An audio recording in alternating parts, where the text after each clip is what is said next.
নমস্কার সবাইকে। আরও একটা ইম্পর্টেন্ট টপিক নিয়ে ডিসকাশন করতে এলাম আজকে।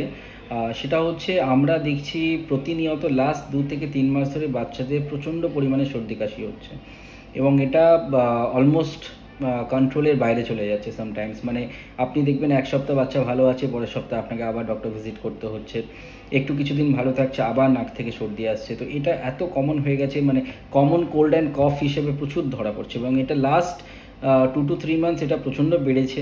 কমনেস্ট রিজন হচ্ছে আমরা যেটা দেখছি এখন, এক হচ্ছে একিউআই লেভেল, যেটা পলিউশনের জন্য, সিভিয়ার পলিউশন, তার জন্য বাচ্চাদের অ্যালার্জিক ব্রঙ্কাইটিস বা অ্যালার্জিক রাইনাইটিস এই জিনিসটা খুব কমন হচ্ছে বাচ্চাদের। এবং তার সাথে সাথে যেহেতু এখন ঠান্ডা থেকে গরমের মধ্যে আমরা ঢুকছি, সিজন চেঞ্জ হচ্ছে, সেই জন্য বাচ্চারা এত ভুগছে। যাদের অ্যাস্থমা আছে বা যাদের শ্বাসকষ্টের প্রবলেম আছে তারা রেগুলার ইনহেলার ইউজ করুন, এটা আমি বলবো।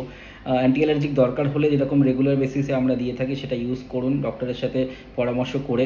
বাট ভয়ের কিছু নেই, যেহেতু এটা ওয়েদার চেঞ্জের জন্য হচ্ছে, এটা চলেও যাবে এবং কিছু ভাইরাল অ্যাটাকও হচ্ছে। তার জন্য আমি বলে দিই যে ফ্লু ভ্যাকসিনেশন যদি মা বাবারা না নিয়ে থাকেন 6 মাসের উপর থেকে 12 বছরের মধ্যে বাচ্চাদের, ট্রাই করবেন ফ্লু ভ্যাকসিন এভরি ইয়ার নেওয়ার জন্য। ফ্লু ভ্যাকসিন কিন্তু বাচ্চাদের সর্দি কাশি জ্বর থেকে প্রোটেক্ট করছে, ইনফ্লুয়েঞ্জা ভাইরাসের এগেনস্টে কাজ করছে, যেটা খুব কমনলি দেখা যাচ্ছে হাই গ্রেড ফিভার।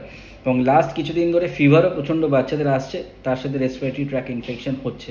এটা আস্তে আস্তে কমে যাবে, ভয়ের কিছু নেই। ওয়েদার চেঞ্জের জন্য এত ভুগছে বাচ্চারা, যেটুকু সাপোর্ট দেয় সেটুকু দেবেন, অল্প ওষুধ খাওয়াবেন, আননেসেসারি অ্যান্টিবায়োটিক্স দেওয়ার অ্যাজ অফ নাও দরকার নেই। এটা ভাইরাল, মানে ভাইরাস থেকে হয়, সেই জন্য ভাইরাল ইনফেকশন আস্তে আস্তে কমে যাবে।